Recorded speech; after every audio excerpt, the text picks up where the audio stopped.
All right. Good evening, everyone. Happy Tuesday. It is May 10, 2011. Thanks so much for joining us here tonight. Truth Brigade on AmericanFreedomRadio.com.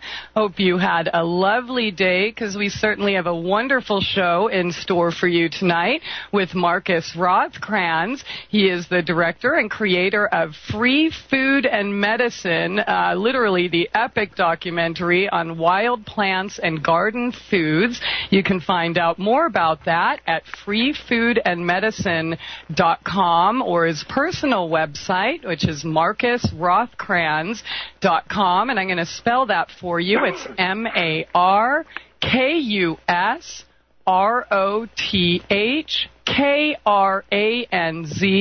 And I'll be posting those links and many more in the text chat tonight if you'd like to join us over at truthbrigade.com. And, of course, any questions or comments, please feel free to give us a call at 402-237-2525. That's 402-AFR-2525. It is so good to have you here tonight, Markus. How are you doing? I'm okay. Am I on? You are, loud and clear. Good. All right, we made it. Markus, I'm so excited to have you here tonight because I just love your videos.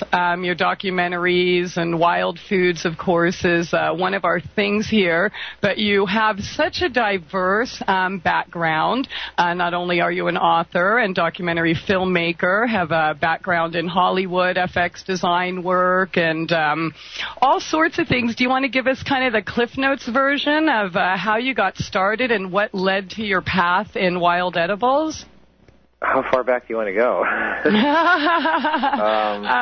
I grew up in the middle of nowhere in Canada on a farm. I was allergic to animals. I had a really weakened immune system. I almost died 4 times. My parents had to basically change clothes and vacuum 4 times a day just so I could survive. So basically, they were gone all day, and I was alone in the middle of nowhere, so I basically grew up in nature, and what really brought me up was, on one end, nature was the wind and the sun and the grass, and I learned all that. And then the only other thing that was communicating me was the television set, so it was the entertainment industry, and I didn't know that someday the two would come together, and I would use what I had learned in nature and broadcast it out through the entertainment world, because when I worked in Hollywood, I was really disillusioned in how such a powerful force could be just wasted with just hollow entertainment. And I knew that it had to be used someday to make a difference in the world, and that's basically what I'm doing. So because people really don't want to be lectured, they don't want to, they want to be entertained, they want to have fun, they want to be enlightened, and so it's how you give them the truth that matters more than, people kind of know what the truth is. They just have to be woken up and yeah, gently. Absolutely. So that's wonderful. You found a way to put it all together. But I want to know, I remember the first time somebody suggested I eat a weed, and okay, what are you smoking? And please give me some. It was the most foreign thing I had ever heard, because I have a background, I wanted to be a doctor, and of course we learned how to drug and nutrition, of course, in college, or learning the food pyramid and such. So what was it like for you the first time somebody suggested that you can actually eat the stuff that grows in the ground? I kind of did that anyway as a kid, but I didn't. It was just little stuff. The irony is, it took me 40 years to figure it out, and most people don't even live. They live a whole lifetime without ever knowing it. And it was a lifelong journey for me to figure out what health was in the first place. And I tried vegetarian, and I still got sick. I tried vegan, I still got sick. I did everything, and I was still not getting better. And it wasn't until I went completely raw food that everything changed. And then people said, well, isn't raw food expensive? And I said, yeah, if you go to Whole Foods or something, then it's $300-400 a week. And then that's when it kind of just dawned on me that the stuff outside is free and doesn't cost anything, and it's 100 times more powerful than anything you buy in the grocery store, even if it's organic. I made a video on YouTube that was organic versus wild, and It really explains the difference between the two. People think organic is so great. It's kind of a joke, actually. And well, let's talk about that. Do you mind spending a little time and sharing the truth about organic? Yeah, a lot of it is politics and money, but organic basically means you haven't sprayed it with fertilizer. I mean, with pesticides. That's it. And most of it's grown on farm soil, and that farm soil has been farmed for the last 100 years, and there's almost no nutrition left in that soil.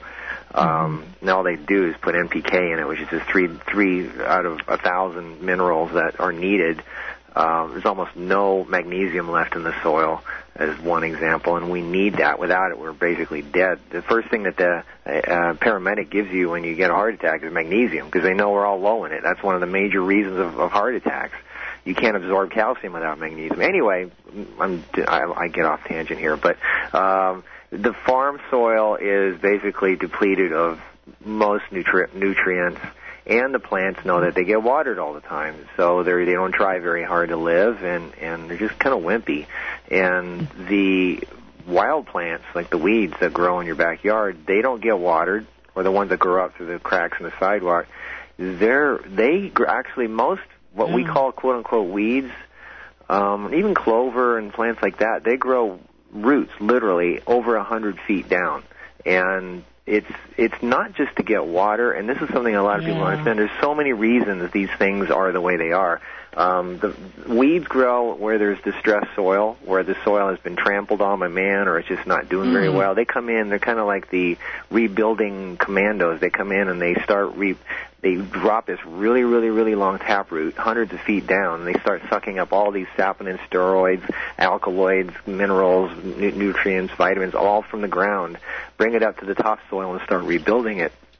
And the plant itself is like 1,000 times more powerful than anything that grows in a farm. And if you eat this thing, you get all that power, which you would never, ever get from an organic plant. And these things are survivors. They can live without water. They can live without anything. And they actually chelate toxins out of the ground. So there can be a plant growing in a toxic area, like nettles, for example. They don't. They transmute the toxins into something that's inert, so you can actually eat the plant and not get the toxins. These things are survivors, and if you eat a survivor, you become a survivor. If you eat something that's wimpy, you become like that. Very good point. And it's free, and they're really, really powerful. They have a lot of medicinal properties that are 100 times more powerful than anything you get. I mean, you just couldn't. You get stuff from these things, and I could go through some of what they do, but there's cancer healing plants. There's plants that could heal almost any this condition you could imagine. Like when we grew up on a farm in Canada, we didn't know this at the time, but my mom had arthritis, my dad had liver problems because he was drinking and eating meat and stuff like that, and I had allergies and asthma, and we didn't know it at the time, but everything that we needed was growing right there. For my dad, for example, for the prostate, there's the plantain, which is really good for that, and then the seed pods that grow out of the plantain, that's psyllium husk. That's what you buy in the health food stores for colon cleansing, what you need for healthy products. Yeah. My mom, there's milk thistle, all that stuff I had to chop down, the thistles and the burdock, those spiky things that stick to your clothes. That's what cleans your liver.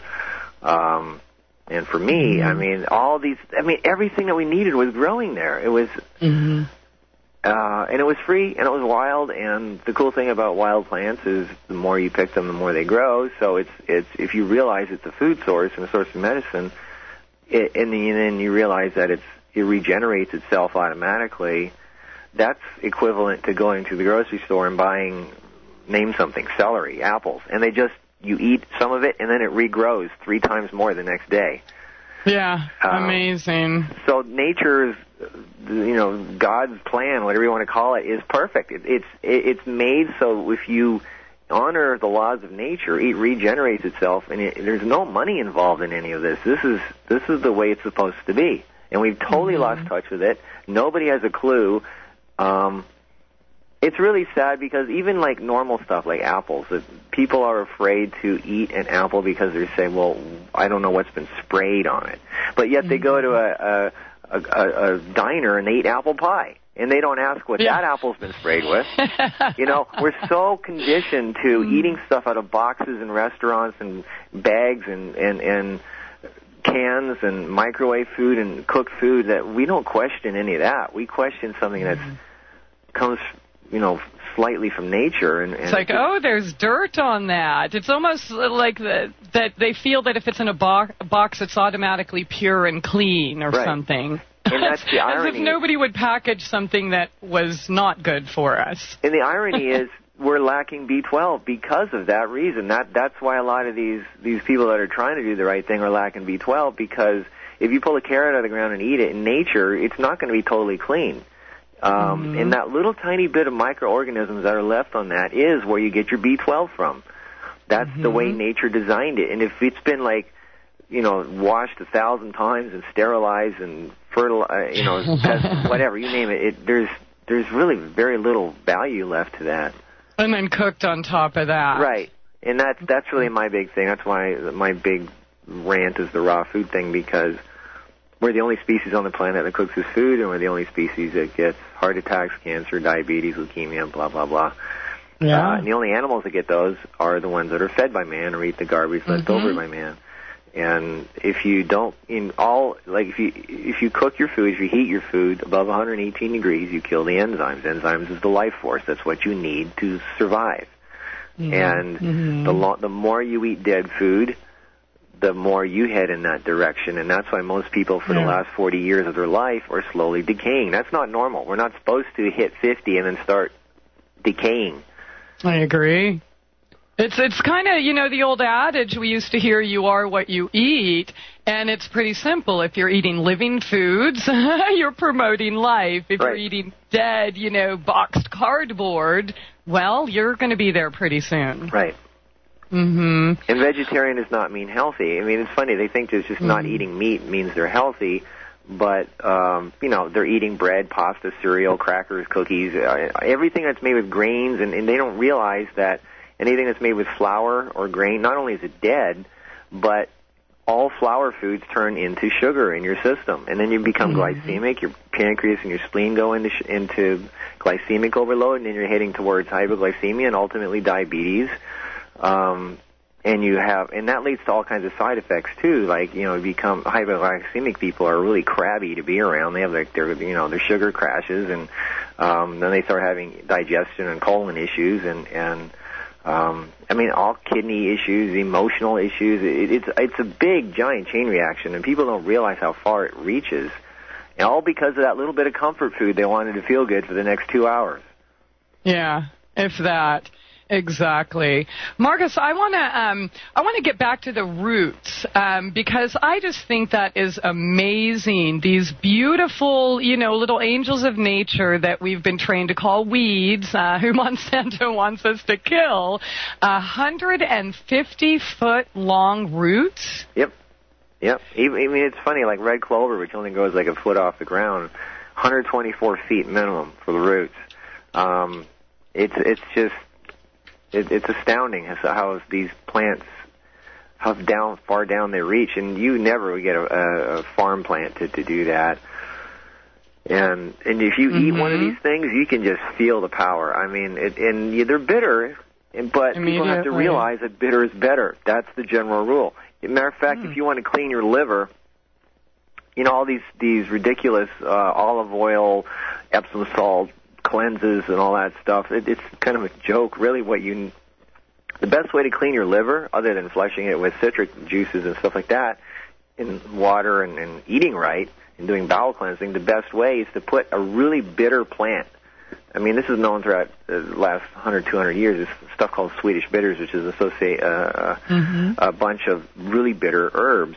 But when the bitter plant touches your tongue, it stimulates the vagus nerve, which goes down to the liver, which helps the liver dump its contents. And that's really the best way to clean your liver. But you have to have this bitter taste on your tongue for a little bit. You can't, most people, they like pop liver pills, for example. It doesn't even touch their tongue. It goes right down to the stomach and gets digested with the acid in the stomach, and it doesn't do anything. the best thing is when you eat something off of nature and it's bitter and it touches your tongue, and your tongue, the bitter receptors on your tongue get activated, which causes a chain reaction in our body, which makes you clean. And I know bitter's not fun, like sugar and all the sweet stuff, and that's what we're, that it's kind of like, that's kind of like the classic temptation that they've talked about. Is people think, the real temptation is life is sex and money. It's food. That's the real temptation. Yeah. And if you don't believe food is a temptation, try to not eat bread or cheese or sugar for a month and see what happens. So people avoid the bitter stuff, and that's really what you need. And it's kind of, you can look at this metaphorically in many ways, but the bitter lessons in life are what make us grow. And if you have a fluffy, sweet life, like the people I knew in Beverly Hills, they're not happy. They're not. They don't grow. They're just, you need the bitter stuff to really get some reality in life, and that's what helps you grow and be healthy and strong. Yeah, absolutely. I agree. Now, you mentioned the difference between the nutritional content or nutritional value of what we call weeds versus what we grow in the garden. And, I hear the music. I'm sorry. Bad timing on that question, but we're going to be right back, everyone. Stay tuned. We are here with Markus Rothkranz tonight here on Truth Brigade Radio. Thanks for joining us here tonight. Truth Brigade on AmericanFreedomRadio.com with our special guest tonight, Markus Rothkranz. He is the director of Free Food and Medicine, the epic documentary on wild plants and garden foods, which you can find at freefoodandmedicine.com. It is a 5-DVD series that will really teach you I think, almost everything you need to know about wild fooding and foraging. And if you do have any questions or comments, 402-237-2525. And if you'd like to join us on the text chat, that's over at truthbrigade.com.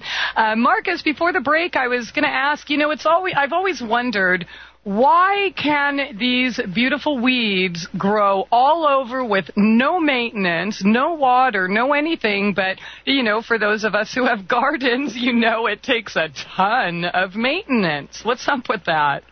Well, a lot of the plants that we have in the gardening department, we buy from stores, which, this is where we can get into the Monsanto thing, but they're not made to last very long. The idea is that they last a little bit, then they die, then you have to buy another one. And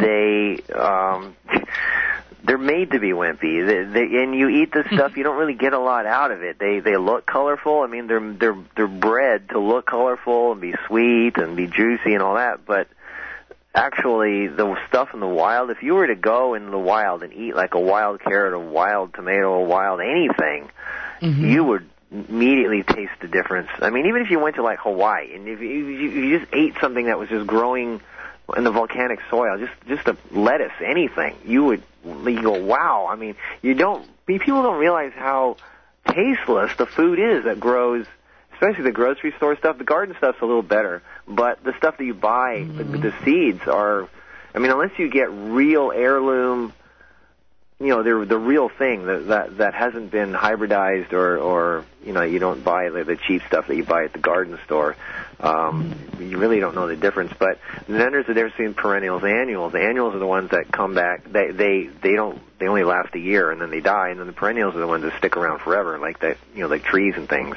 And it's kind of interesting. And it talks about this in my DVD, that the concept that if you eat annuals, which is a short-term plant, you actually have short-term thought processes. If you eat perennials, you actually have a long-term memory, and you think more long-term, and your value system is more long-term, and you're not like you don't have like this disposable mentality that most people have in this country. So that's my problem. Yeah, and the Indians, if you think about the Indians, they lived off of mainly perennial plants, and we got it all backwards. We're like 80% annuals and like 20% perennials, and even the perennials are like they're pesticide sprayed, and the ground that they're growing in isn't really that great anymore. But that's generally the design of it. Is a garden is a great thing, and actually I have a couple DVDs in my set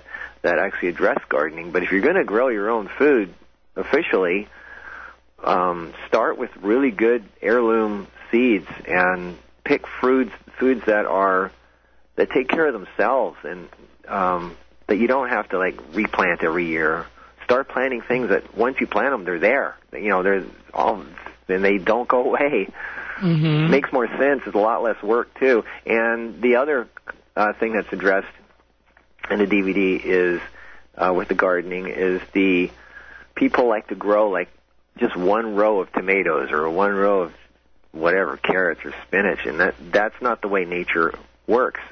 Mm-hmm. In nature, it's like people who have gardens, they start having problems with pests and bugs, worms, and stuff like that, because that is a really weak way of growing things. In nature, if you look out in nature, you go out in the woods, there's all kinds of plants just growing together. Each one plant takes care of the other one, and they kind of have different layers, like 7 different layers, and each layer has a different purpose, and each one watches out for the other. So if it's like a family affair, and the in normal gardening that doesn't happen. So. Yeah, Mother Nature doesn't plant hundreds of mile-long rows of corn or soy, right. And if it did, it would wipe them out, because it's just not supposed to be like that. It's not an ecosystem. Mm-hmm. Okay. Now, do you think that the 150-foot-long root system has something to do with why they're just enormously high in all of these nutrients that we're lacking in the other quote-unquote food we're eating? Yeah, of course that's a big part of it. And it's a lot of things. It's also the soil that it's growing in. It's the energy that it's around. I mean, plants are living things, just like everything else. They absorb the energy of what they're around. And, I mean, I can get kind of esoteric here, but if there's negative energy, the plants don't do good, I mean, yes. If there's loving energy, they do really good. And everything's connected. The more we keep looking at things as if they're not connected, there's one little isolated thing by itself, and, everything affects everything. And the more you get into the natural way of living, the more you have this incredible awe and respect of the grand design of how everything was put together, and boy, what genius is behind it all. And there's no way to, it's already perfect. You cannot perfect, or you can't improve on something that's already perfect. And the more we try to do that, the more screwed up we get. I agree. Absolutely. It always amazes me how Mother Nature just kind of knows, I think. I mean, whatever we need, it's always right there. Exactly. And, for the few poisonous plants or things that people might react to, the antidote is always growing right next to it. Exactly. The antidote plant's always going right next to the poisonous plant. And the funny thing is that there is no real poisonous plant. I mean, there is if you just take something and put it in your mouth and eat it, for most people. The unhealthier, more toxic you are, the more poisonous some of these plants are. Although I know people that eat poison ivy and they're okay. It depends on where you're at on the natural level of evolution. But every plant, every living thing on the planet has a purpose, and we just need to know what it is. And some of these things are pretty powerful, and they're not meant to be just eaten straight off the plant. You're supposed to they're supposed to be handled or treated a certain way, and then once you know what to do with them, they can become super, super powerful. Like chaparral, for example. I live out in the desert. It's one of the wild plants out here. If you looked at it, you'd think it was just some tumbleweed that's out in the middle of nowhere. But you cannot just eat it straight off the plant because it has resins in it that are really toxic to the liver.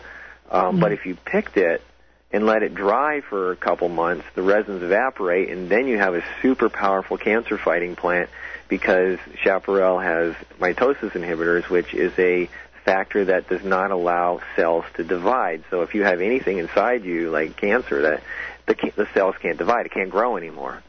So it's amazing and I mean, for the plant, like for chaparral, it's just a defense mechanism. If you look around the plant, there's nothing grows around the plant. No other plant can survive around this plant. And so it's like a defense mechanism that it uses to protect itself, because in the desert, the resources are kind of limited, so the plants are all kind of, this is my space, don't come near me. But once you realize the different uses that these plants have, you realize there really is no limit to what we can do with them. Because it really is amazing. Never ceases to amaze me, that's for sure. Markus, let me ask you this. You said bitter is better. Yeah. So I would like to know, what are some of your favorite herbs, weeds, and then maybe we can talk about why they're so special and what they can do for us as well. Well, my favorite ones are actually the most common ones, like dandelion. Let's start with the dandelion. Everybody knows those. It's like, they're everywhere. I just had some for breakfast with my chickweed. Yeah. I have it in my video where I walk out in my bathrobe and just pick some and eat. That's just like me. Yeah, and I go out there with my fuzzy slippers and I sit down and start munching on dandelions. And I just take the yellow flowers, I pop them off, and I put them in my mouth. The yellow flower is one of the highest sources of lecithin in the world. And it's just this incredible, and it tastes good too. The entire plant, from the flower down to the root, is edible. The white milky sap that comes out of the stem, that's edible too. It's a good resin that has a lot of good qualities. For example, if you put it on your skin, it can actually help dissolve away warts, moles, and skin cancer. The leaf, the stem, and the root are super. I mean, the entire plant is you can take the whole thing, just pull it out of the ground and put it. What I do is I fill a strainer with a bunch of different assorted weeds, and then I take it in the house and wash them off and put in my blender with some pineapple and dates and coconut water, and I make a smoothie out of it. And then I put it in these glass jars and take it with me all day.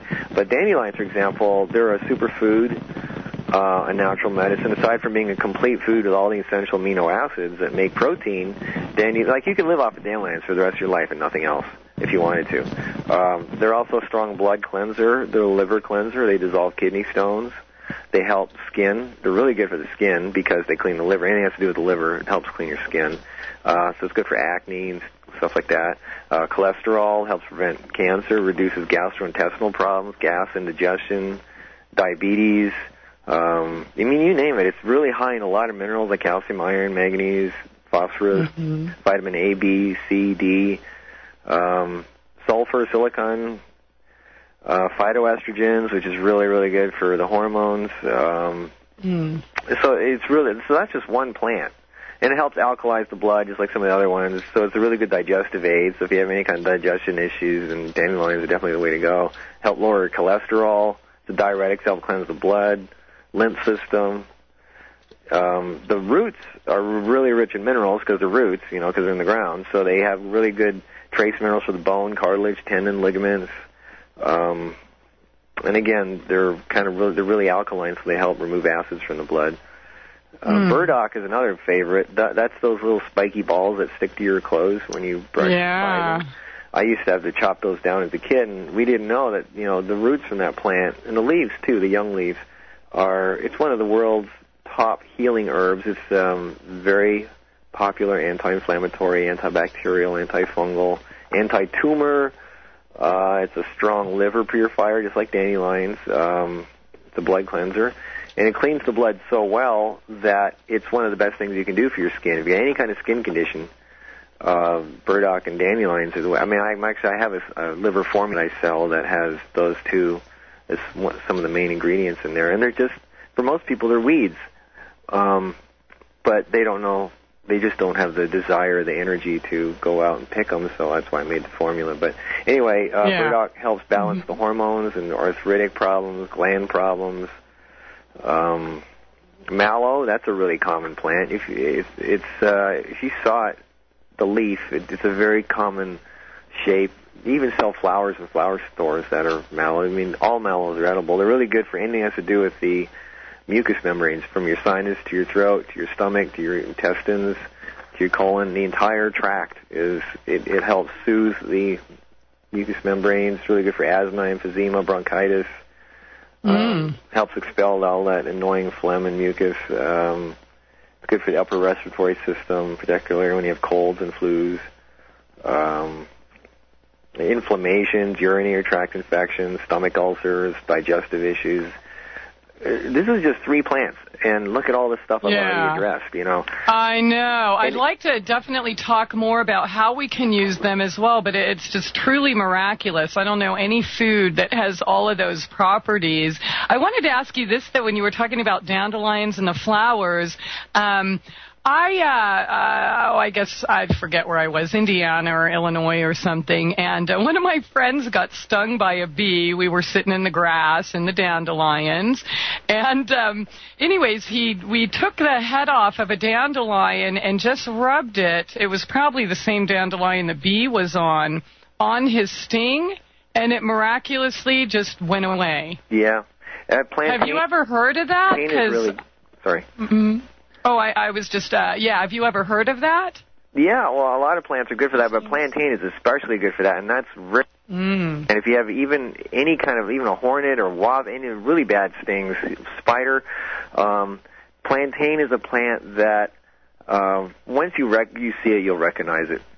Oh, yeah. And that's the one that you basically, you take some leaves, you put it in your mouth, and you chew it, so you make like a poultice with it, and then you stick that wet, gooey mass on the sting, and it sucks it right out, and helps neutralize the acids.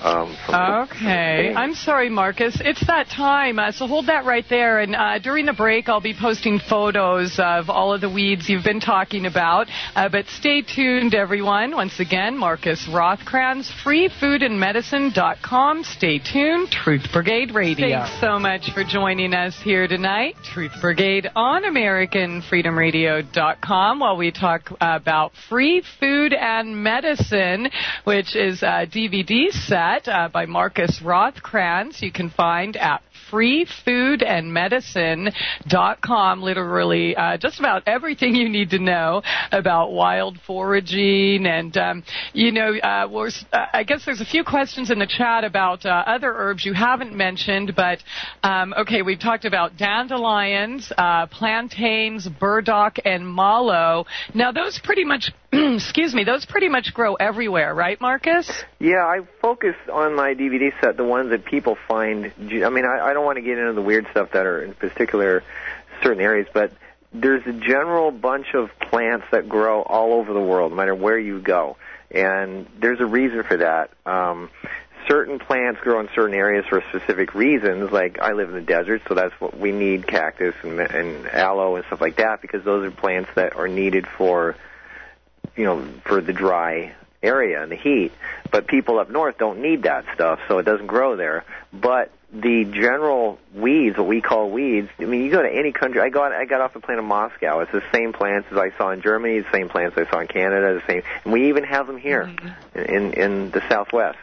So there's a reason they exist, because they generally are the basic staple that we need. And then whatever grows specific to the area, that's only for those people who live in that area. And that's why it's kind of silly to buy stuff that's from halfway around the world, because we don't really need half that stuff. And if we do, we might run into some imbalances in our system, which can throw us off, which is not necessarily good. Just because something tastes good. I mean, that's generally why we eat stuff, because we taste good. We don't really know what it does for us. We don't even care what it does for us. It's just the fact that it tastes good and it gives us a nice feeling for the next 4 hours. That's why we eat. But we need to get like mature a little bit and realize that the reason we eat is just to be healthy and survive. And that's really the main thing. And the longest living people barely eat. They don't stuff their faces because it's a good feeling. They do it because they have to, and they leave the feel-good stuff to relationships and enjoying nature and all that other, real natural stuff. They eat stuff. to live as opposed to living to eat. Exactly. Mm-hmm. Okay, well, we left off, you shared a few properties about mallow with us, and I posted photos of each of those herbs in the text chat at truthbrigade.com, so you can scroll up to see those. But mallow I've seen, well, actually everything you've mentioned so far I've seen everywhere, whether I'm in Arizona or California, in the Ozarks, New York. I mean, even growing out of the cracks in the sidewalks in the city. And it's a really friendly plant. I mean, it just gives you a good feeling when you I don't know. Beautiful leaves. Yeah. And there's different versions. We have a desert version here called Scarlet Globe Mallow, which grows out here, and it doesn't look like much, but if you got any kind of problem, throat, sinuses, intestines, colon irritation, bladder, matter of fact, if you make it you boil it, put make a tea out of it. It makes your hair curly if you put it in your hair and let it dry. If you're into that, but and there's I mean, speaking of hair, there's other things too. Like there's certain plants like yucca, which it's a desert plant down here. It's the Apaches use it to make their hair grow long. I mean, there's certain things that you can buy, and if you can't get it in your area, you can buy the powders online. You can get like the dry powdered stuff and put it in your water, or you use it externally or whatever. But some of these plants, like yucca, or also known as the Joshua tree, really high in phytoestrogen, so they're really good, and high in resveratrol. You know, that really expensive stuff they're selling on Oprah for getting younger and all that. I mean, it's natural in some of these plants. You have to pay like $50 a bottle. You get it for almost nothing. That's where they used to get it, or even you know, common drugs or pharmaceuticals that they're dishing out. They're originally derived from these plants. That's what people don't realize, that every medicine out there, every pill, every drug was originally synthesized from a plant. That's where they got the original idea from. Yeah, in fact, I mean, the word herb, drug, druga, meant to dry the herb. Yeah. I mean, Valium so was from come a long way, though. You know? I mean, people just don't realize the power. And the other thing is that once you synthesize and isolate something, you're only getting one piece of it. And that's why people start having problems when they start taking drugs, because it's not a balanced system. A plant's got all kinds of things balanced that keep it. You can't. It's almost impossible to take too much of a plant. Your body just says, I don't want any more. And if you do take too much, you either throw up or get the runs, but you're not going to die from it. You know, a drug, if you take too much of it, you can die from it. And in nature, they don't fool our body. I mean, when it's been synthesized by man and taken down, you're not going to get the same effects as if you are eating the whole source, the whole soul of the plant. Exactly. And it's kind of funny how the drug industry tries to. It's all about money. And, for example, they don't really. I hate to. I'm sure you've already had a show about this, but they don't really care about. A few. They don't really care about healing or curing cancer. They care about selling things that address hide the symptoms or something. But like, for example, leukemias and lymphomas, the primary drugs used are vincristine and emblastine, which are derived from a plant, which is the Madagascar periwinkle. So, periwinkle is an awesome plant to have, it's not just for that, but for your brain. But getting to the next step, the pudofilament toxin, which is very effective cancer cure, especially for breast cancer, is made from savin junipers and mandrake root, but it couldn't be synthesized and patented, so the drug companies just shelved it because there was no way to make money from it. Even though they knew that it healed people, all they have to do is go pick stuff in their front or backyard. There goes trillions of dollars a year. Exactly. And it's kind of funny. They have all these. They know what heals and cures and all this stuff. They know what does it. They just won't release it. They don't tell you because there's no way they can make money of it. They say, well, we can't copy this. We can't isolate the effective compound. So let's look for something else. And they don't. They have all these great discoveries, but they're just not sharing it. And it's kind of sad. So destroy it or make it illegal. Right. Exactly. And then that's happening. It's kind of funny because right now some of my I can't sell my herbal formulas to Europe anymore because they just shut down completely. You cannot sell a natural herbal substance, anything, and no matter what it is, a colon formula, liver formula, without a doctor's prescription. Oh, my goodness. So they did go all the way with that. Yeah. So, and I hear Canada's on the way, and so is the States. So they're all... Australia, New Zealand, yeah. Yeah. You're getting, you can't even buy vitamin C without a doctor's prescription. It's pretty sad. So really that's why it's even more important that we learn to utilize what's abundant all around us. I mean, we're walking on our food. That's it. We really have no choice anymore we're forced to learn how to do it ourselves, and we have to look around us, and because the economy's collapsing, so we're not going to have money pretty soon. So the idea is, and that's good. I'm actually glad it's happening because it's forcing us to look at what's right here in front of us without having to go talk to somebody else and pay money to them or drive to another state. And then they have to pay for a license and adhere to certain guidelines that even if they did know about these herbs and weeds, they wouldn't be allowed to tell you without ending up in jail, fined, fired, all of that good stuff. Exactly, yeah. So it's really important that we learn what that stuff is that's growing in the yard and honor it and respect it for what it is, because there is no such thing as an unwanted living thing on this planet. And we just have to, and we're getting forced to see that, so that's good. I mean, all this, what we call quote-unquote bad stuff, is actually good stuff. I mean, the system just doesn't work, and it has to, we need to start over. Absolutely, I agree. And I mean, that's the whole key. Learn how to utilize what's around you. And you know what?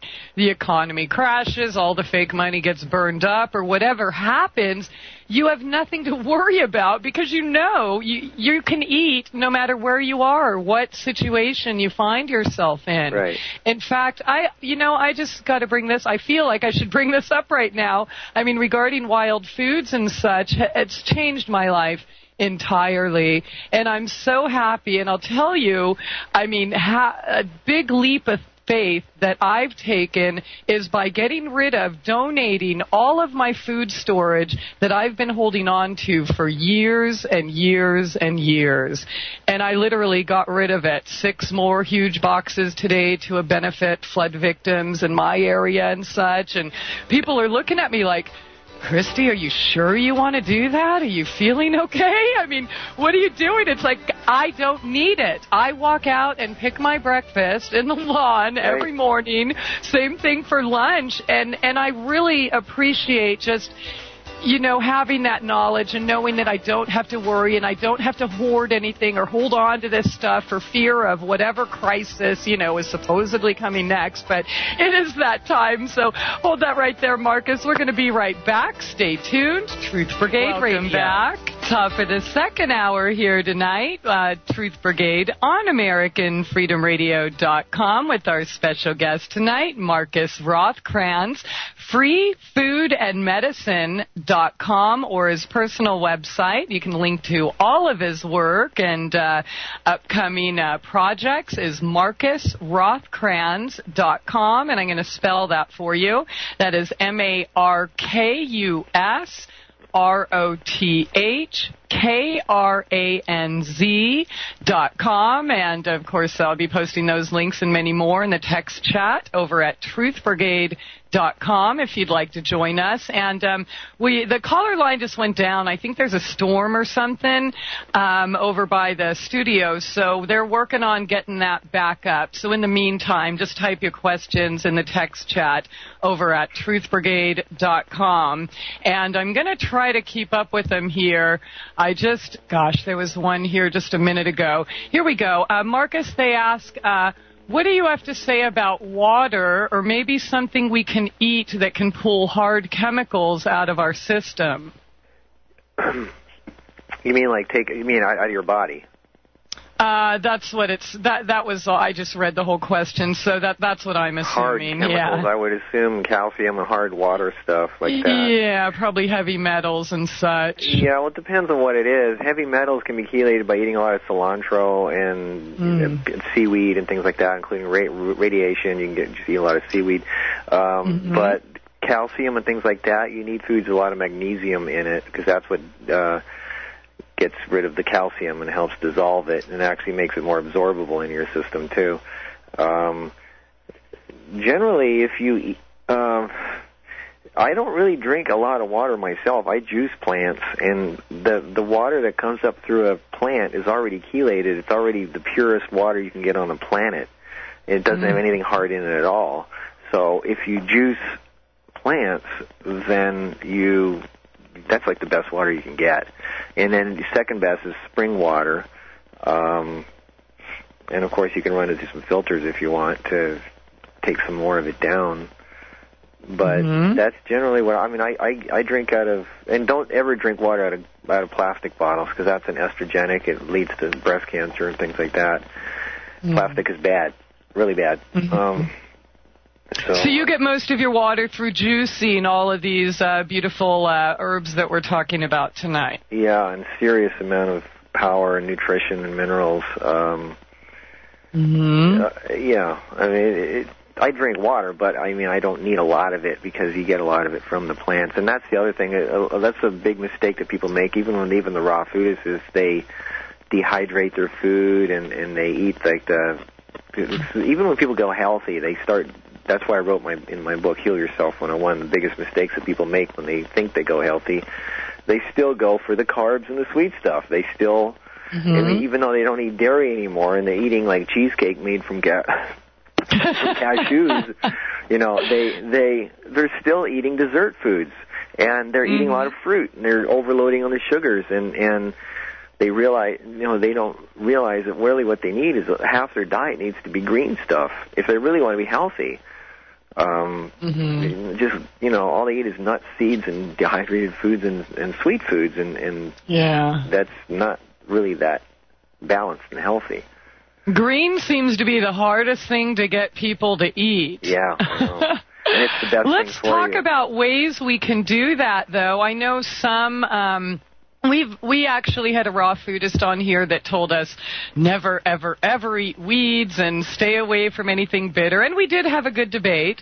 But I mean, I guess we don't really need to talk about that so much. I'd love to get in a conversation with that one. That's so ridiculous. I mean, I agree. I would like to see this person 20 years from now. Yeah, well, he's making those cheesecakes and all of those things. But, you know, and then you'll have doctors that say, oh, you can't mix fruits and vegetables or this and that. And, you know, my perspective, and tell me maybe I'm wrong, I think whatever it takes to get that down, if you know, are just getting into, say, dandelion greens or plantain greens or chickweed or lamb's quarters or whatever, and it's too bitter for you, mix it with some fruit. Why not? Right. Well, that's the green smoothie principle. That's what I say in my book, and I have a bunch of recipes there. The general rule is half green, half fruit, and you put it in your blender, and you know, with some kind of base like orange juice or coconut water or something like that. And if it's still not sweet enough, throw some dates in it. But yeah, I mean, and I understand and appreciate their experience and their education and such, but that's certainly something that I disagree with them on, because I've seen it and I live it, and I haven't been sick since I changed my diet, and we're talking years here already. So, you know, and I probably deserve to be sick at some point. So I'll just say it right here. Mixing fruits and vegetables and bitter greens or any of that has not hurt me or held me back one bit. And by the way, greens are not vegetables. That's a big misunderstanding that people have. Green stuff, especially the leafy greens, is not a vegetable. It's a category unto itself. Victoria Bitenko just came out with that in her book, but it mixes with everything. Leafy greens go with everything. No matter what it is, you can mix it with anything.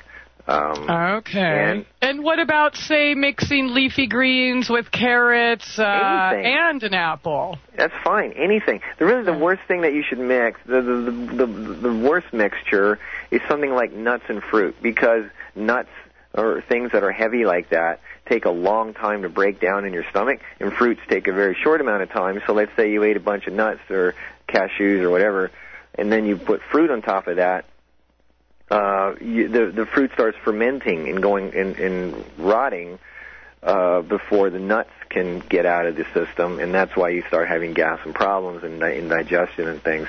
You just have to I think the general rule is just make sure the stuff breaks down about roughly the same amount of time, and you're okay.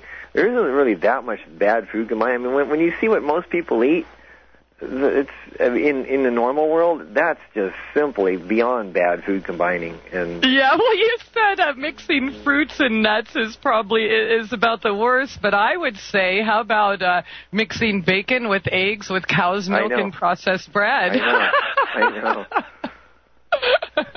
Yeah. Oh, goodness. Okay, so, I mean, I guess your philosophy pretty much is kind of the same as whatever it takes to get it down. Yeah, but obviously in a way that's not destructive. Like, don't go crazy with the sugars and stuff, because you can overdo the sugars even in the natural world, because that still is an issue for the body. So greens, I mean, if you have fats and oils, they kind of slow down the absorption of sugar. So if you do take a lot of sugars, then have some fats or but then again, you're back. Well, if we're getting our sugar from, say a banana or strawberries or dates or apples or pears or even carrots, I mean, there really isn't any need to put sugar in their smoothies and stuff, right? Actually, a banana's hybridized so much it's not even a viable food anymore. That's just pure sugar. Try to avoid the bananas you buy at the store. I mean, if anybody ever saw a real banana, like in the wild, they're little things, and they have big black seeds in them, and anything that doesn't have a seed, like a seedless grape, seedless watermelon, stay away from it. It's hybridized. If you eat seedless food, you become seedless. You can't live off that stuff. Yeah, very good point. I've been hearing that about bananas, just what you said, and that's a darn shame. Can you give a little more insight as to what's really going on with the bananas that we're able to get? Well, I mean, it's all bred for, they make food as sweet as possible, and they take the seeds away because they don't want you to grow your own, and they just, it's all, I mean, a lot of it's just business oriented, but a lot of it is also, they've just been mass producing this stuff so much that, and the way they treat them, the plants just start losing their life force, because they're just like chickens and cows and pigs. They grow them as fast as possible with steroids, hormones, and things, so they can grow as fast as possible before they harvest them, so they can get money as fast as possible. And they do the same thing with plants. It's no different. They factory farm these poor little plants with very little nutrition, and just to breed them as fast as possible. So they make them as sweet and fat and juicy as possible with as much bright colors, but it has nothing to do with nutrition. And especially the sugar content. Most of the hybridized plants are so heavy in sugar just because you get addicted to them, and you can start going into hypoglycemic shock just from eating too many hybridized things like grapes and watermelons and bananas. But that's why I try to say go have some wild foods mixed in there, because they're okay. Nobody's trying to wrangle those things and control them. Yeah, well, not most of them yet. Yeah. But would you happen to know a source for good bananas for those of us who would like a banana once in a while, mixed with our almonds and dates? Once in a while is not a big deal, but if you go to Asian markets, which, I mean, most cities have like a general Asian area, and you just go in there and you can, not only is the food like 1/3 the price. Like, I live here, it's funny because I got an Asian market just 2 blocks from me here, and right across the street is a common, I don't want to say the name, but it's a very popular grocery store, and they sell some of the same foods, tomatoes and lettuce and cucumbers and stuff. And the Asian market's like 1/3 the price. It's right across the street. Because most people go to the names that they associate with, the famous stuff. But anyway, the Asian markets have a lot of exotic foods that are flown in from exotic places, and they're not grown in like these big factory, farms that are just south of the border. And they have like these little bananas, these little tiny ones, which the little brown ones, they're good. They got the big plantains. They've got all kinds of like really cool stuff. Like I don't know if anybody's ever heard of durian, which is a real smelly fruit, and it looks like a dinosaur egg with spikes on it. It's like this, but you open it up and it's like custard pudding inside. It's so good. Oh, wow. Really, Where do we get some of that? At the Asian market? Yeah. I mean, all kinds of really cool stuff there. I mean, and you can, some of these things you can actually grow, because they got big old seeds in there. Just put them in the ground and take care of them and grow them. I mean, start growing your own stuff. I mean, it's just funny because there's people growing exotic fruits up in the cold areas just by, you know, putting some thought and care and love into how they treat the plants. Mm-hmm. Okay, all right. So that's a really good tip. I did get to go to an Asian market recently. I was looking for some cheesecloth for my almond milk, and I got sent there after. You're right, going to all the name brand places, thinking I'd be able to find it there, and somebody sent me over there.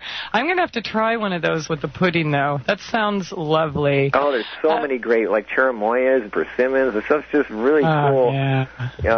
Plants, people don't even. That's another mistake that people make. They eat this. They go to the grocery store, even if they go to a health food store. The healthy, quote unquote, people, they buy the same 12 to 14 foods every week.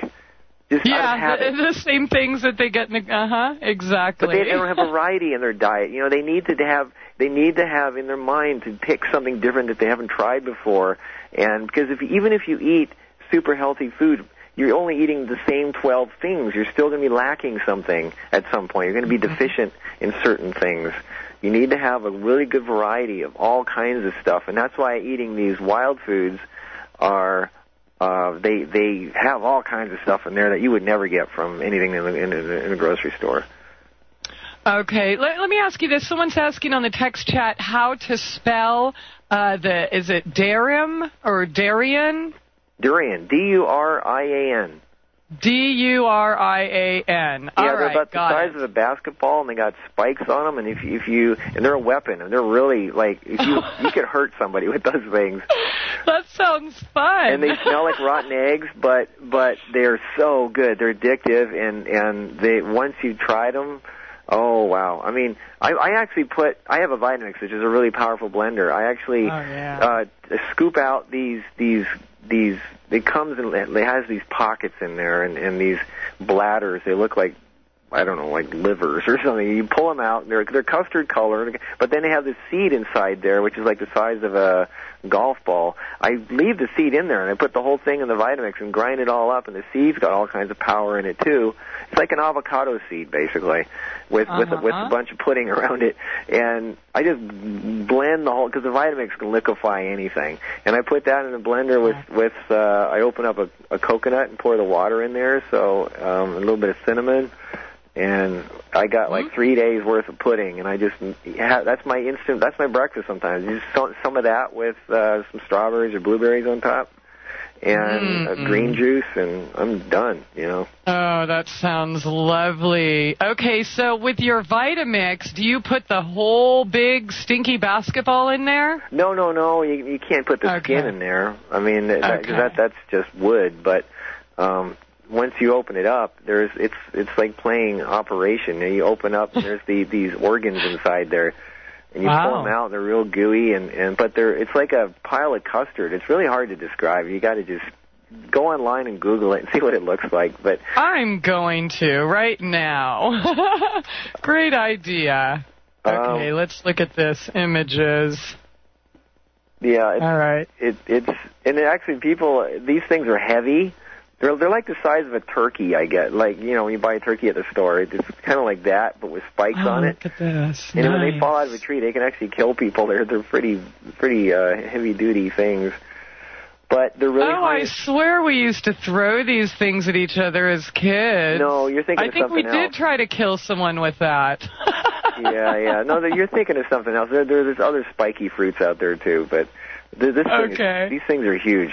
They weigh 10 to 20 pounds, so they're like big shot puts. Yeah.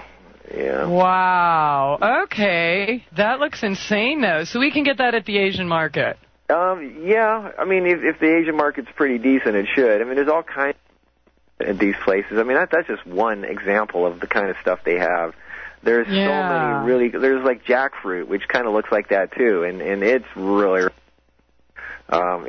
really sweet. It's kind of like jackfruit's kind of like a cross between mango and a peach, I guess. I mean, it's really. Oh wow! Yeah. That sounds delightful. You said that's a jackfruit? Yeah, and it looks kind of like a durian, but it's different. It's orange inside, whereas the durian is kind of like a cream color inside. Nice. That sounds lovely, Marcus. But it is that time, so hold that right there. We will continue this when we return after this short break. Markus Rothkranz, freefoodandmedicine.com is the website. Stay tuned. Truth Brigade Radio. Here tonight, Truth Brigade on AmericanFreedomRadio.com with our special guest tonight, Markus Rothkranz. We are talking about free food and medicine, and you can find out more about his 5 DVD set over at freefoodandmedicine.com. And just to let you know, the caller line, they were able to get it back up. Woohoo! So if you have any questions or comments, the number is 402-237-2525. That's 402-AFR-2525. And, oh my gosh, Marcus, I Googled these jackfruits, and I'm looking at a picture of a woman with this tree. These things are, I mean, they are huge. Yeah. No, wow. So let me see, if I find one of those, how do I eat it? What do I do? You cut it open and eat it. I mean, you can... Okay, so just cut it open like a cantaloupe or anything else and scoop it out? Yeah. I mean, they sell them already, like cut in halves or quarters, just like watermelons. And I don't know if we should be talking about these exotic fruits because these are not local for us. They just buy them in the store. I know. We kind of got off topic, but it sounded so cool. So. Yeah. Yeah, there's so many cool things that people should be familiar with of what's just growing locally in their own areas here, which are even normal stuff like roses. You know, roses are edible.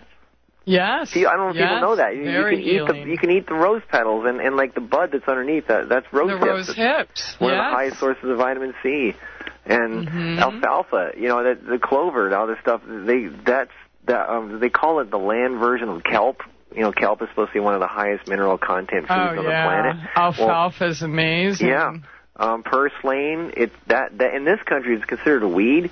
In other countries it's actually a vegetable that you can buy in a store, and it's the highest herbal land plant source of omega-3 fatty acids. It's extremely rich in vitamin C. It's very delicious, actually. You just munch it right off the ground. It's very good for the heart, and it grows like crazy. Like at one drop of seeds, it drops like 500,000 seeds at a time. And the stems you can use as spaghetti if you want to do like the healthy version. Just put it with or you can just take the whole plant and put it in with a little bit of butter and salt and pepper and you know, steam it a little bit, and you've got this amazing tasting stuff. I mean, it's all kinds, like mulberry trees. I mean, those are everywhere, right? Everybody knows mulberry trees. The bark is a laxative. The leaves are an amylase inhibitor, so they block the breakdown of carbohydrates and simple sugars, so it acts like a diet aid. So it keeps you from absorbing the carbohydrates that you're addicted to, so you don't gain weight. So there's so many things that are normal just around you that you can use. And even like normal stuff like ginger, which you can grow, you know, in your garden. That's one of the best things you can have for motion sickness and nausea. It's better. It's more powerful than Dramamine. People don't know this stuff. You know, it's just basic. Yeah. And then here in the desert, which I love. I mean, people think I love using the desert as an example, and it's all in my book too. But I mean, in my DVD set, what people think there's nothing out here and it's just weeds and like dead brush, but the stuff is just so amazing, like manzanita, which grows in actually quite a bit of the country. It's a red bark with these waxy green leaves. Really good for the kidneys, really good for the urinary tract infections.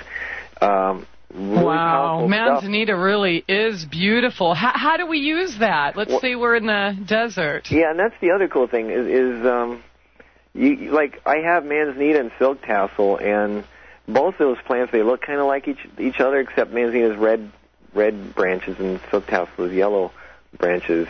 But the manzanita, for example, my girlfriend had a urinary tract infection at one point. It took her. She went to the doctor because I wasn't here. You know, she didn't like do what I would have told her to do. She went to the doctor and got antibiotics, and of course that made her that just knocked her out for like a week and a half. She couldn't. She just stayed in bed, felt miserable. The pain was unbearable. It didn't make it better, it made it worse.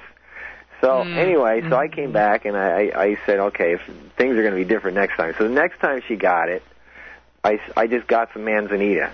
I went there, I just broke off a branch, brought it home, and just put the whole branch in the Vitamix. The leaves, the branch, everything. And it just powdered it. And then I took that, and I put that, because it kind of grinds it kind of rough, and then I put that into a coffee grinder and made an even finer powder.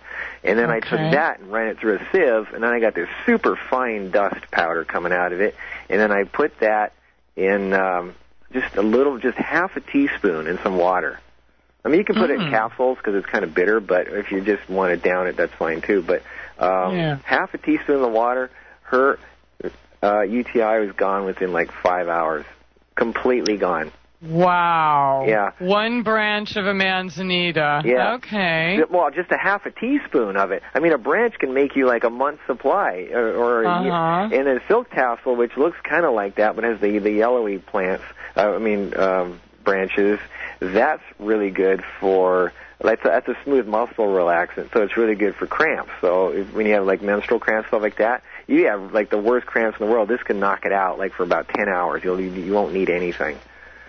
It's amazing the power of what's out there. Is you just need to know what plant is good for what. And the manzanita, for example, it's smart. It actually doesn't do anything till it goes into your kidneys, and then what do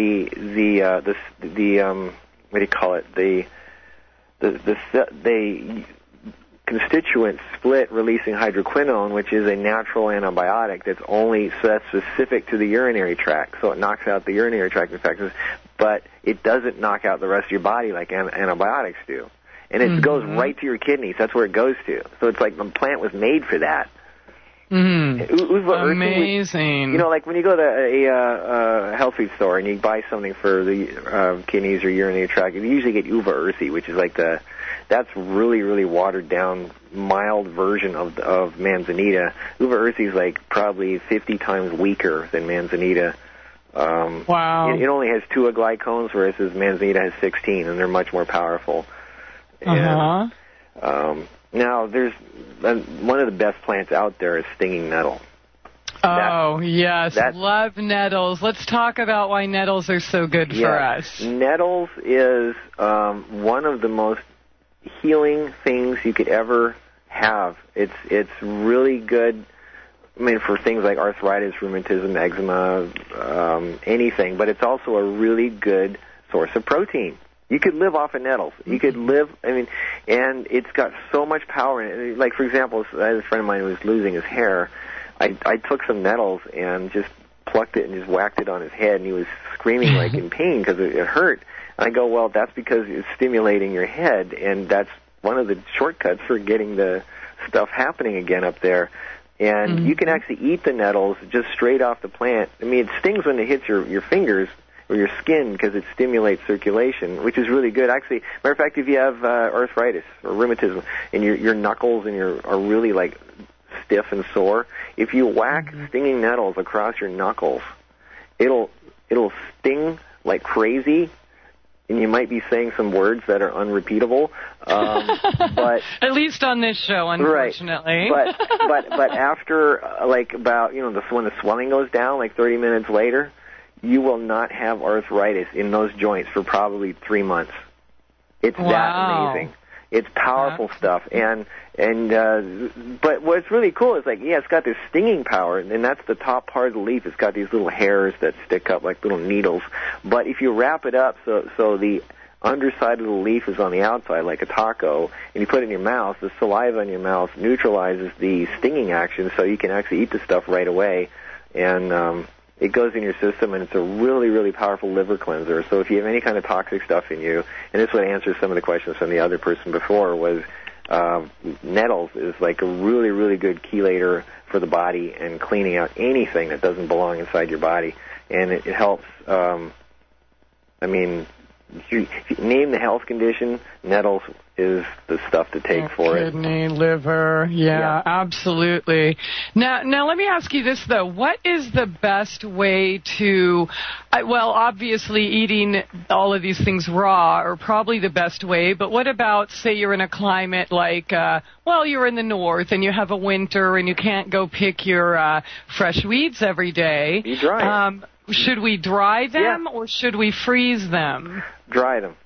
Okay. Don't freeze, because freezing, and that's actually, for some of these plants, that you can't access some of these things you have to dry and wait a little bit for the stuff to naturally get released. But if you can't wait, a good way to pop the cells open is to put them in the freezer for half an hour, and it actually breaks the cells. It's like, when you have a glass full of water, it breaks the glass because the liquid expands from the freezing. Well, the same with cells. If you have a juicy plant or anything that has a cell, you put it in the freezer, that cell's going to burst. And so that's why you lose a lot of nutrition in freezing. People don't know that. Cooking is worse. You lose about 70-80% of the nutrition. Freezing, you lose about 35% of the nutrition. But anyway, but to answer your question, that's what a lot of the raw foodists do, is they take they like in the fall when everything is prime, they harvest the leaves and the plants and the stuff, and they just lie them and let them dry up, and then they put them in, and they, either keep them. It's interesting. It's mentioned in the videos. Like one girl, what she does is she marinates, like, I think elm leaves, or I think it was elm leaves, certain plants that, like, from a tree, and she marinates them in some kind of sauce and makes chips out of them, and they taste really good. And you can make powders out of them, and then you have your superfood powder that you put in your drink in the wintertime. Okay. Yeah, I've really gotten into drying and, dehydrating the last couple years myself, but I've always wondered, because Linda Runyon, Essential Wild Food Survival Guide, she talks about going and freezing her red clover, nettles, or whatever to have for the winter. And I personally don't have the freezer space, so I just have about 120 jars I'm looking at right now. Just dry them. Just dry the stuff and make powders out of them, or you don't even have to make powders. Just make teas, or like that one girl did, you make dehydrated chips out of them, and it depends what it is, but just live with nature. There's no, just kind of flow with it. And in the wintertime, look what the bears do. They eat nuts and seeds, and look what the moose do. They eat moss. Moss is edible. People don't know that. It's this is amazing stuff. They're actually charging people to a big amount of money to drink algae, which is just stuff that grows in the water in the lakes and stuff.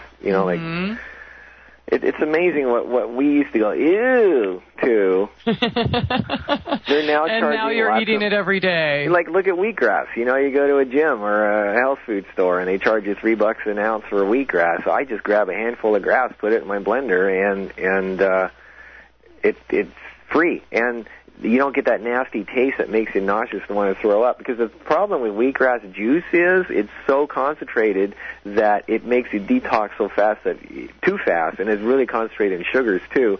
So you get too much sugar and you detox too fast, and that's why you get that I want to throw up feeling. And the taste is just unbearable. But the interesting thing is, if you take a handful of grass, normal grass, it doesn't have to be quote unquote wheat grass, any kind of grass will work too, as long as it's not sprayed. Take a handful of it, put it in your blender with the rest of your smoothie. Vitamix, it's got to be a real powerful blender, otherwise you get too much of the stringy fiber in there. But the Vitamix just liquefies it. You can't even tell that it's in there. And the cool thing is you don't even taste it. That nasty taste is gone. The fiber neutralizes the nasty wheatgrass taste. And you need fiber. You need the fiber to clean out your system. Yeah, absolutely. Okay, so you're saying just any grass, crabgrass, or whatever we have growing, as long as it's not sprayed, is just as good as wheatgrass, and we don't have to get those, wheatgrass growing kits or spend all that money in the little juice bars and health food stores. Well, there are different types of grass, and the different grasses have different, they're made out of different things, but everything on the planet has a purpose, and the minute you start segregating and being prejudiced, saying that plant's not usable for anything, then you're missing something. You don't know what that's for. That's all it is. Everything has a reason and a purpose, and it's just a matter of education. And so grass is kind of like a sprout. That's what wheatgrass is. It's a sprout for a wheat, and you can eat almost anything in its grass state. I mean. Okay. And even like in my video where it talks about pine tree pitch, like that sappy stuff, that sticky stuff that comes out of pine trees. That's got a purpose. It's nature's Band-Aid. You can put it on an open wound and it glues it shut. Yeah, or even pine sap candy, or it is that time, though. Hold that right there. We're going to be right back after this short break. freefoodandmedicine.com is the website. Stay tuned. Truth Brigade Radio. Thanks for joining us here tonight. Truth Brigade on AmericanFreedomRadio.com. This is the last segment with our special guest tonight, Markus Rothkranz, the creator of Free Food and Medicine, the epic documentary on wild plants and garden foods. freefoodandmedicine.com is the website. And my, oh my, how time flies when we're having fun. Just a few minutes left here tonight, Markus. Let me ask you this. Somebody brought up quitting smoking in the text chat, and isn't it true that plantains can help with that? Yeah. Yeah, that's a good plan for it.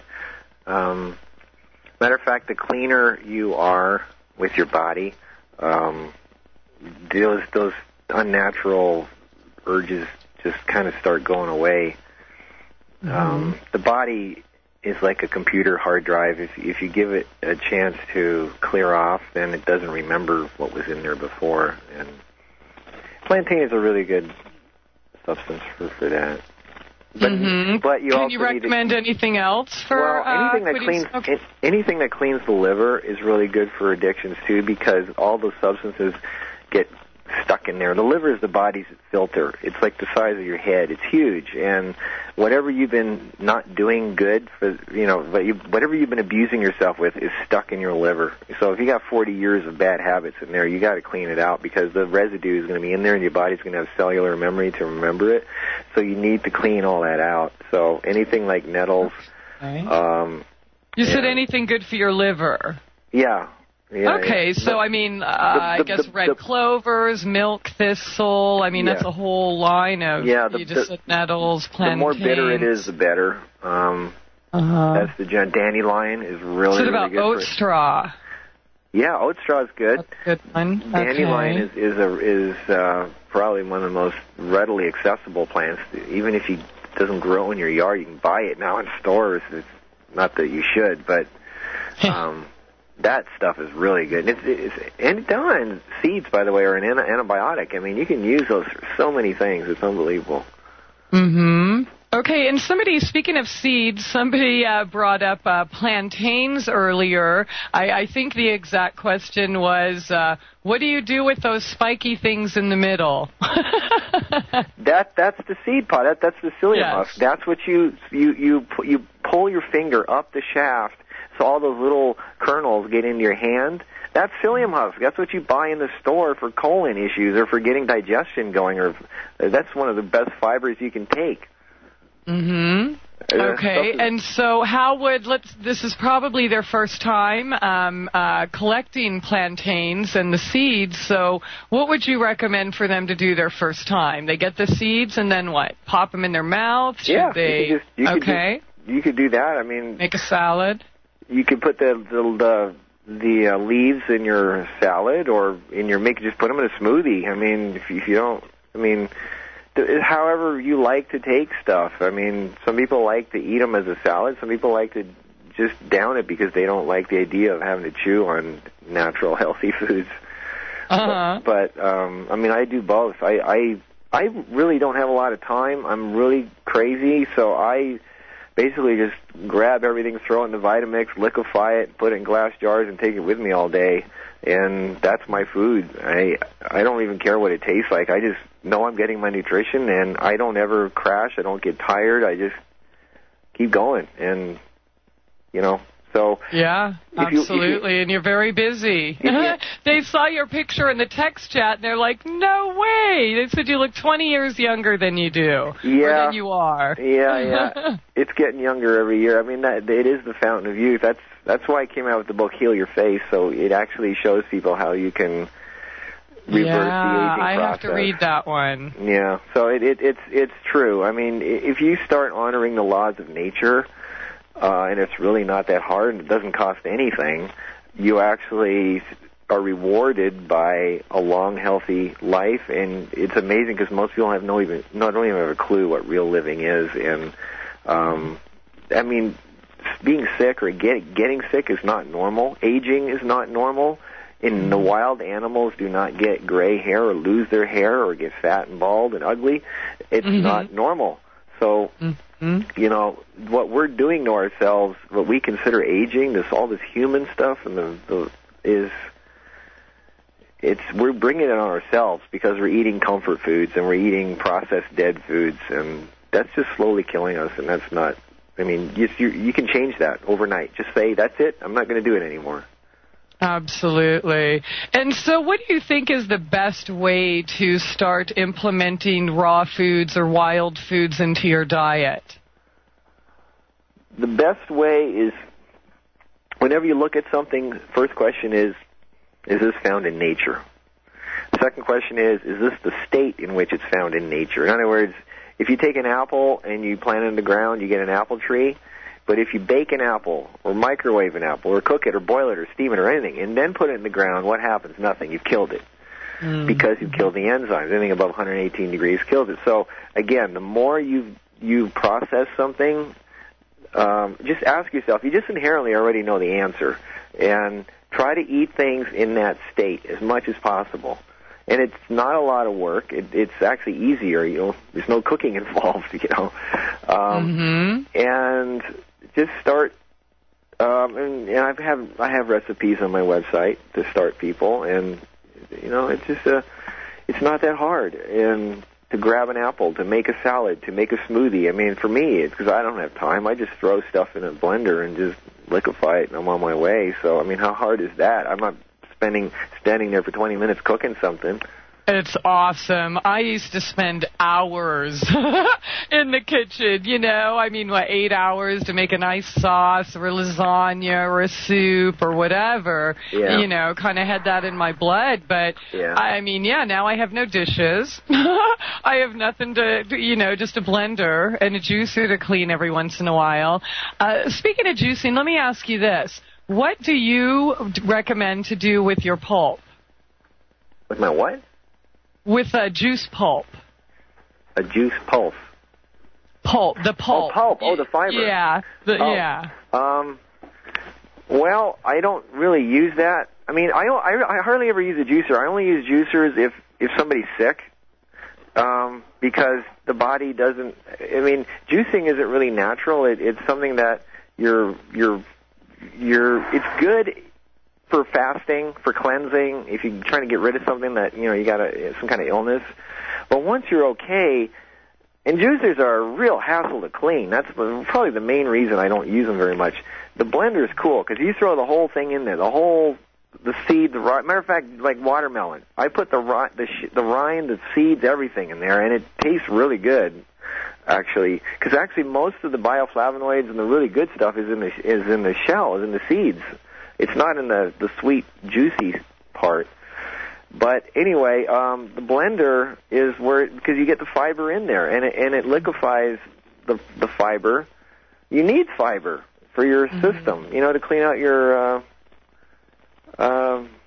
your digestive system. So for juicing, if you're going to use a juicer, then just drink the juice. But I mean, if you're trying to separate the pulp from the juice, then then do use a juicer. If you want the pulp, just use the blender. I mean, that's okay. Unless you want to make unless you want to make dehydrated cookies or something with it, but you know what, that's one thing that I ended up using it for. I know some people don't have blenders yet or juicing, and so we were trying to come up with ideas one night of what to do with it, and some of the things that I ended up doing is dehydrating it and using it either for soup base or for raw crackers.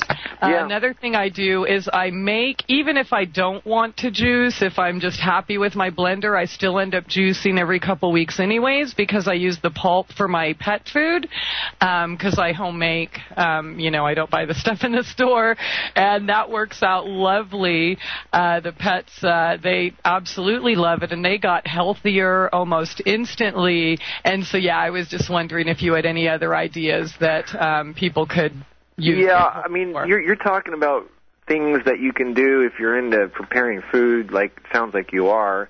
I don't have time for that. I just have to whip something together, and I got 30 seconds, I'm on my way, And getting pulp and making things with it is great, but I just don't have the time for that, It's like I'm into convenience, I'm into speed, but I want to be healthy, and I think that's what most people nowadays need too. They don't have time to really focus on. I wish you can get into it. If you're into cooking, that's great. But.